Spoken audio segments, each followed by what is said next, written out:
Tonight's shiur is called Kabbalistic Insights to Turning Around the Primordial Curse. When man was created, he was created with a very powerful and insightful soul. Together with that, his intellect, his perception of spirituality, and the way that he looked and perceived the physical world is nowhere near anywhere the way we do. Nonetheless,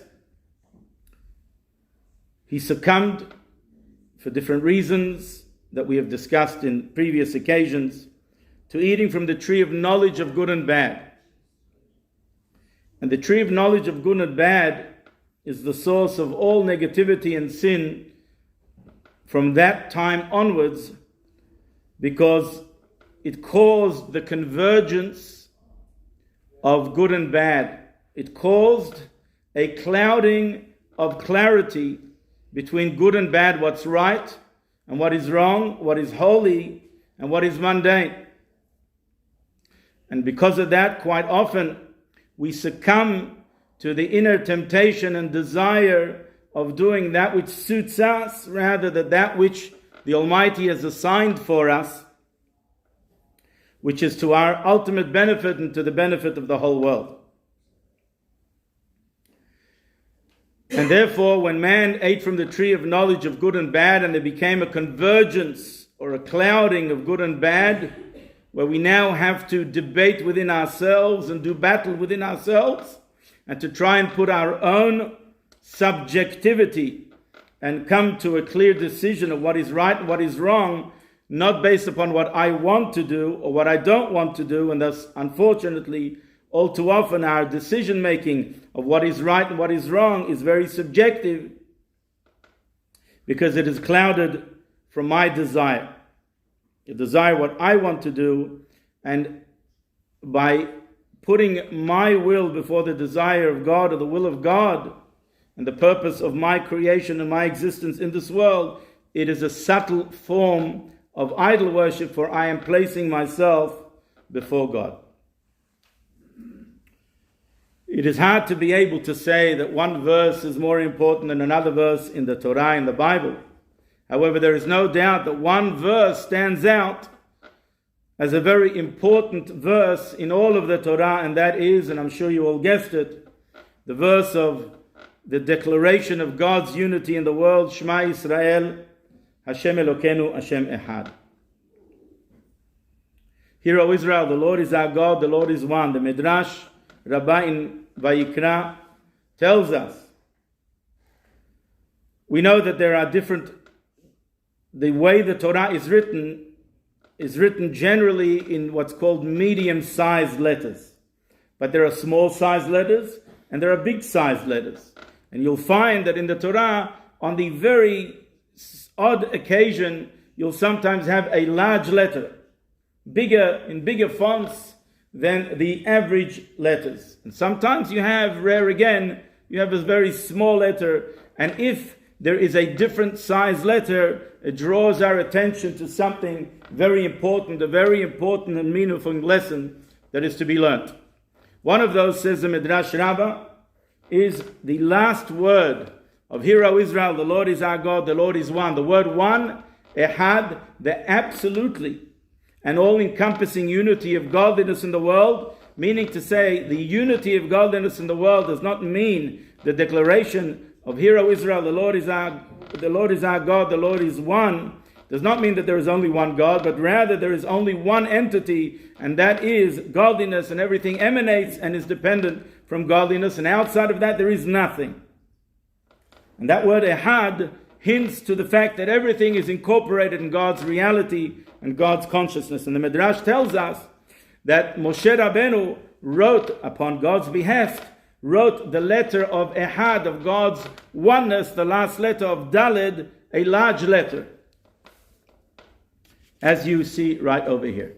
This is the word Ehad, as is written in the Torah. It's written like this, medium letters, and the last letter, Daled, is written large.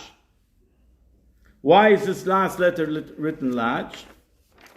There is another word that is also written large, and that is The last letter of the word, Lo tishtahave le'el aher, you shall not bow down to any other God, i.e., idol worship. Another, God forbid, believing or giving any other power, ascribing any other entity some sort of godly power that is, God forbid, independent of godliness. There is no such thing.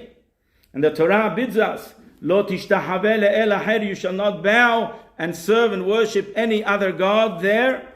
Again, the last letter is spelt with written with a large letter Resh. Why is that? So the Midrash tells us, in order that there should not be any error. Because it is all too easy for a human being to succumb and to interchange the unity of God for something else. You see that the letter Daled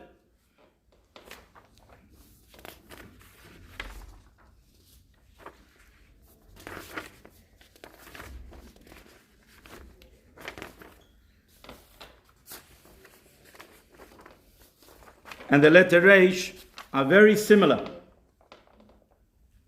They're very similar. There's only one small difference between the two, and we will discuss that in a minute. Because they are so similar, God forbid if a person were to read it wrongly. The Midrash says, if you were to interchange one letter, you would destroy the whole world. For example, if you, God forbid, to read, Hear, O Israel, the Lord is our God, the Lord is, and instead of pronouncing the word Ehad, you interchange the letter Dalet with the letter Resh, because it is so similar and so easy. If someone needs glasses and doesn't see it properly, or he's not looking and concentrating and focusing properly, he can, God forbid, interchange the letters and turn the Dalet into Resh. And if, God forbid, you turn the Dalet into a Resh, you destroy the world, meaning to say, you're separating the whole world from the unity of godliness. And instead of reading, Hear, O Israel, the Lord is our God, the Lord is one, you God forbid, say, the Lord is other. There are other gods, God forbid. And by interchanging that one letter, by confusing one letter with another, you can destroy the whole world, says Midrash. Meaning to say, you distance yourself from the energy that enlivens the world, which is godliness.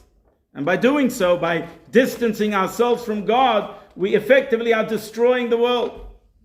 Because we are distancing ourselves from the source of life, from the source of all energy, from the source of all blessings. Were you to, God forbid, interchange the other verse, instead of reading Aher, you read Ehad. For example, you would read, Lo tishtahave le'el Ehad, you shall not, God forbid, you shall not bow down and serve the one God. In other words, interchanging the letter Resh with the letter Dalet, then you are effectively saying, do not worship the one God, do not serve the one God, do not become conscious and aware of the unity, the all-encompassing unity of one's godness and God's unity and God's oneness, and become incorporated and included, and strive to be aware of the oneness of God. In order for man not to err, these letters, says the Midrash, were written in big fonts, that nobody should, God forbid, even by accident make such an error. Why? Because man is prone, because of our subjectivity, to interchange the oneness of God, the desire and the will of God, with my will or the will of others. Which, as I mentioned before, is a subtle form of idol worship. This is rooted in the first sin, in primordial sin and primordial curse, as we will soon see. When man ate from the tree of knowledge of good and bad, God cursed the earth, as it were. Because you have sinned, the earth is cursed. No longer will the earth bring forth fruit and produce without toil, without effort, in a pure fashion, but rather, it says, the Torah says, cursed is the land. Why is the land to be cursed? Because here we see the centrality of man's role in the world. Man is the epoch of all creation and is responsible for all creation. If he uplifts himself, he uplifts the whole world with him. If he descends, he brings down the whole world with him. Since man's soul did not sin, for the soul is pure, but rather the body of man sinned, and the body of man became tainted through the awareness internally of good and bad, of the tree of knowledge of good and bad, of evil and of good, and man's body came from the earth. It stands to reason that the earth that brought forth man is now, so to speak, diminished because of the actions of man. Because man affects indeed the whole cosmos, as the Kabbalists teaches. The Kabbalists teach us that when man simply even makes a small blessing or puts on tefillin or does one act of spirituality, one mitzvah, he affects all of the worlds. And when he affects all of the worlds, even the highest of worlds, and he draws down godliness and reveals godliness in all of the worlds, he also affects this world as well and draws godliness in this world as well, causing this world to be called Eretz HaHayim, the world of life, the earth of life, so to speak. In other words, we know that the Kabbalists teach us Hayim refers to Ki b'chokhmah yasad eretz. The word Hayim for life, the Kabbalists teach us, refers to the highest emanation of Chokhmah. Ki ha-chokhmah tehayeh, it says. For Chokhmah, for wisdom, brings forth life. The reason why that is because just like in our own lives, in the way we understand ourselves, everything starts from wisdom. Everything branches out from wisdom and then understanding and knowledge, and then our emotions, and then our speech, and then our actions. So too when God created the world, everything emanates from the attribute of God's wisdom, the divine wisdom, and therefore it says, Ki ha-chokhmah tehayeh, for life comes from wisdom.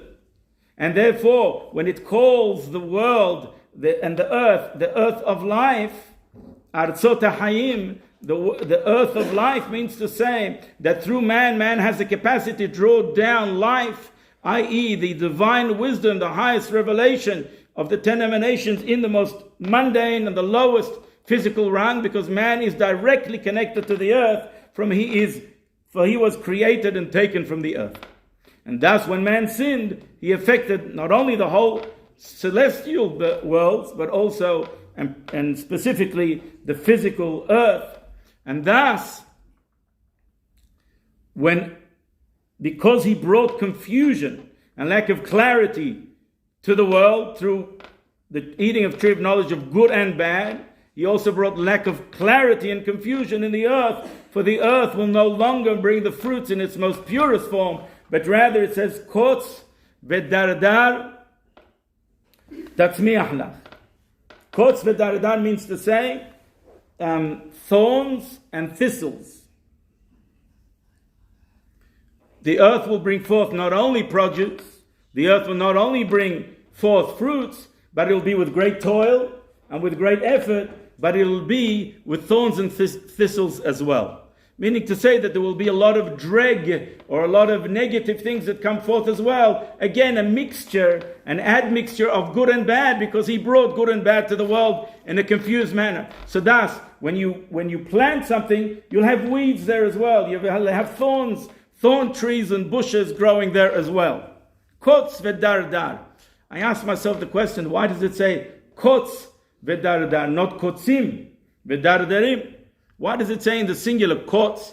Of course, in Hebrew you can use the singular for a plural, using the singular for a body, like a body of water.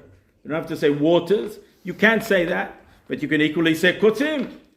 Many thorns, many thistles will come forth, as is the English translation. The English translation does not translate it in the singular. It says thorns and thistles in the plural. Based upon other teachings, I thought that this would be appropriate to explain the following here.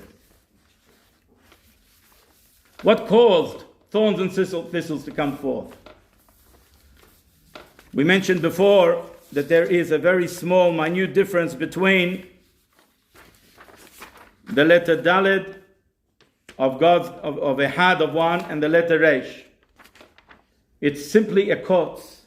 It's simply a thorn. It is as big as a thorn. In Hebrew, the letter Yud has what's called a kotz. A kotz means to say a little thorn. So too, the difference between the letter Daled and the letter Reish is like a little thorn. Have a look at the difference. It just has a little thorn here, or a little extra part over there on the Daled. Which means to say that it is very easy to confuse. And when we have the dardar, what's the dardar? The dardar is the thistles. Have a look at the word dardar. It is the letters Daled and Reish.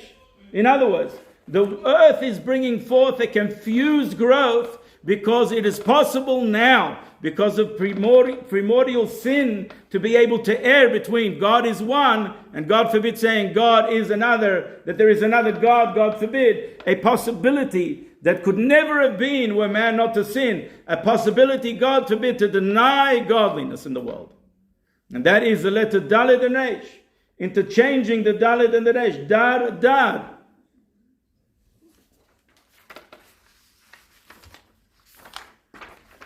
And perhaps this is the reason why it says kotz v'dardar. Kotz, we mentioned before, is a little thorn. And the difference between the Reish and the Daled is just a little thorn. If you take the letter Reish, the numerical value of the letter Reish, here it is 200. What is the difference between the letter Reish and the letter Daled? The letter Daled is 4. So you minus 200 from 4, what do you get? 196, which is the exact numerical value of the word kotz. Kotz, which means when you bring confusion to the world through a lack of clarity and a lack of vision and lack of proper division and clear demarcation between what is right and what is wrong, what is good and what is bad, you cause then the dardar, the thorns and thistles, to sprout forth from the from the earth. You've diminished the quality of the earth. And that is hinted in the letters dardar, Daled and Reish. You see? And the kotz is the 4, the numerical value of 4, minus the 200 from the letter Reish. Therefore, came along Moshe Rabbeinu to set the record straight. Came along Moshe Rabbeinu to rectify the wrong, to bring clarity to the world. And when the Jewish people were immersed in the Egyptian exile and the culture of Egypt, the Jewish people, after seeing the great miracles, began to have a newfound and brought and expressed and revealed their inner connection, their inner faith in God.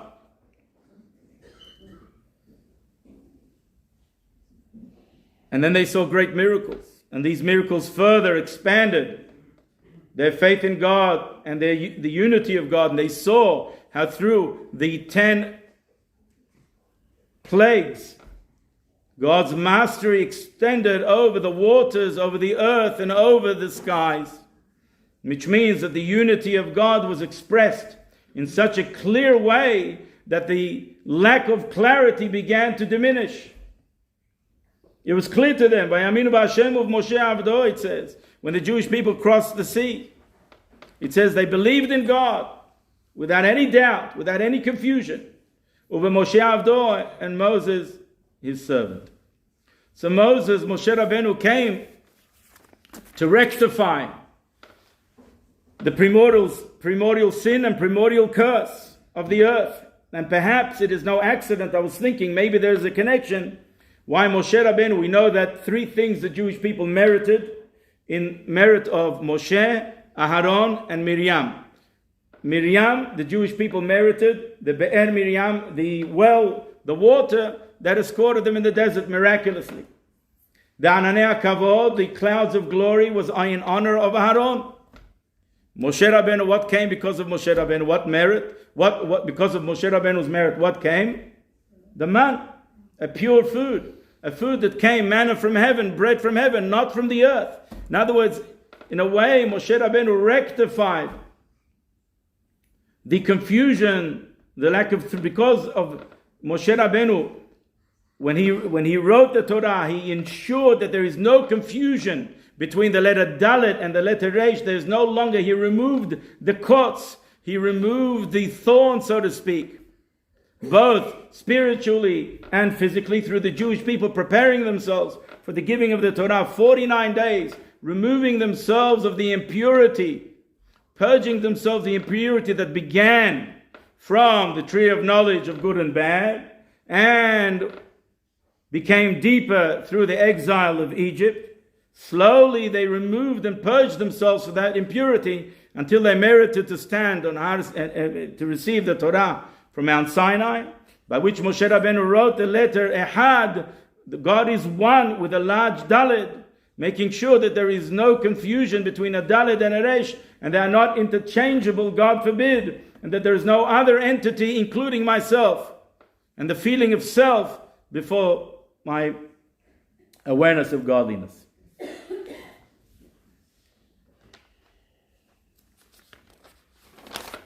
But Moshe Rabbeinu did one thing. One more thing. He had to, through his disciple Yehoshua, fight the battle of Amalek. And what happened with Amalek? Amalek, the arch enemy of the Jewish people, Reshit Goim Amalek, the head of all impurity, against anything that is holy and pure, is Amalek. Asher karecha baderech, that cooled down the enthusiasm and the faith of the Jewish people in God. For he challenged the Jewish people before, according to some opinions, before they received the Torah, trying to prevent them from receiving the Torah, and according to others, before they entered the land of Israel, trying to prevent them from reaching their destiny. According to both opinions, no doubt trying to prevent them from reaching their spiritual and physical destiny. So what did Amalek do? He til safek. He placed a doubt. Maybe we won't receive the Torah. Maybe we won't merit. Maybe we won't merit to enter the land of Israel. Maybe we will not achieve our destiny. Maybe we will not fulfill the divine will and fulfill our purpose in creation. So Amalek brought a doubt.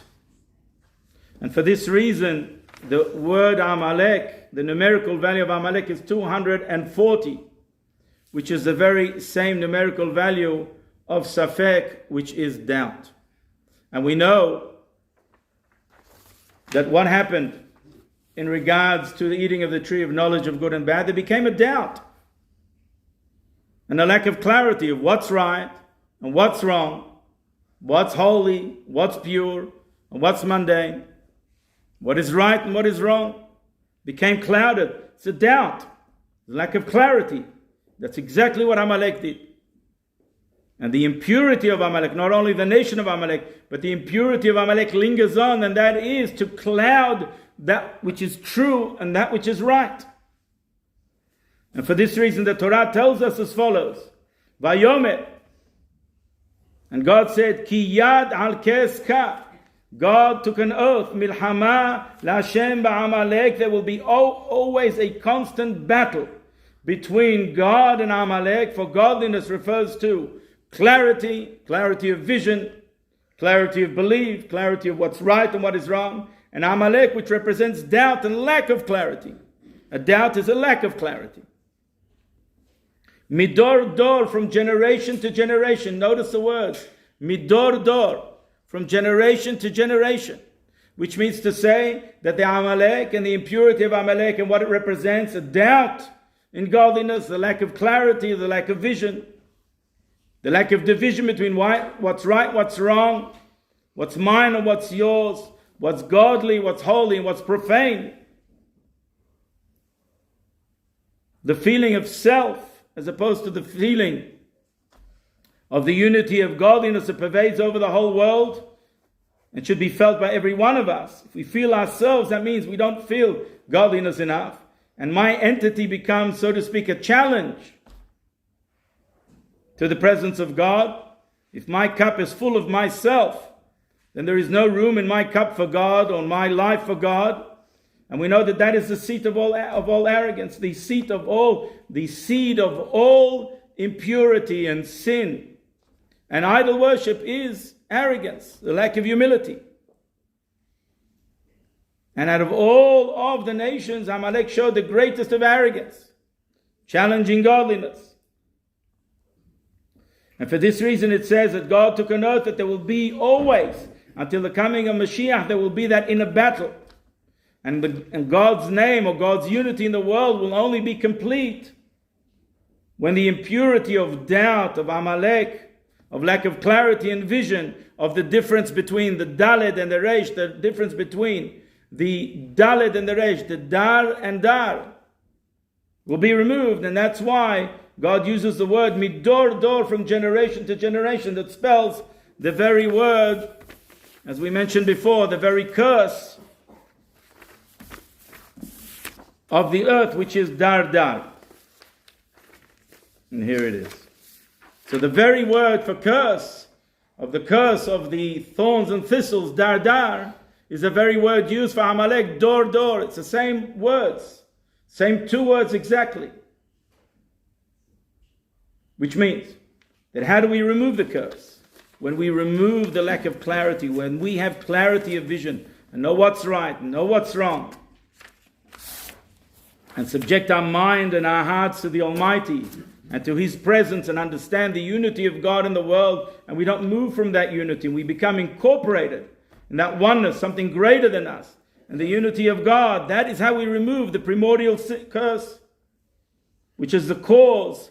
The cause of the curse is man's arrogance, the aher, the being other, the being another entity rather than the entity of God is one. The aher rather than ehad, the reish instead of the dalet. And it was Moshe Rabbeinu and the leaders of the generation in all times to be able to bring God's light, God's knowledge in the world, and remove the lack of clarity, and thus remove the curse.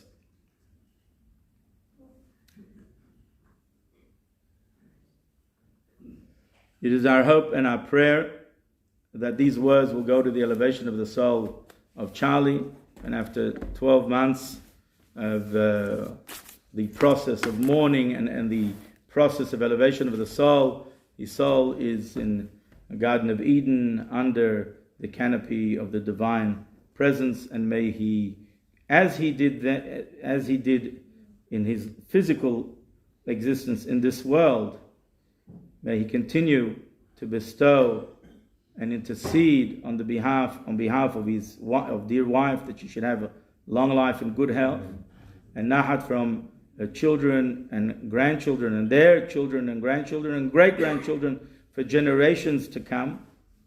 And just as he meant so much to him, a house of God, place of worship, that people should come and people should gather for good reasons, for holy reasons, for good purposes, and just simply to gather and to get together and to get to know each other and to love each other and to enjoy one's presence. It is a befitting tribute to him that we get together today and have a shiur and also have a table next door in his honor, and may he continue to bestow his presence and his endearment and his love upon all of his relatives and all of the community, and may we merit to see him speedily in the coming of Mashiach. For those who lie in the earth will arise, and we will lovingly embrace all of our loved ones with the coming of Mashiach speedily in our days. Amen. Amen.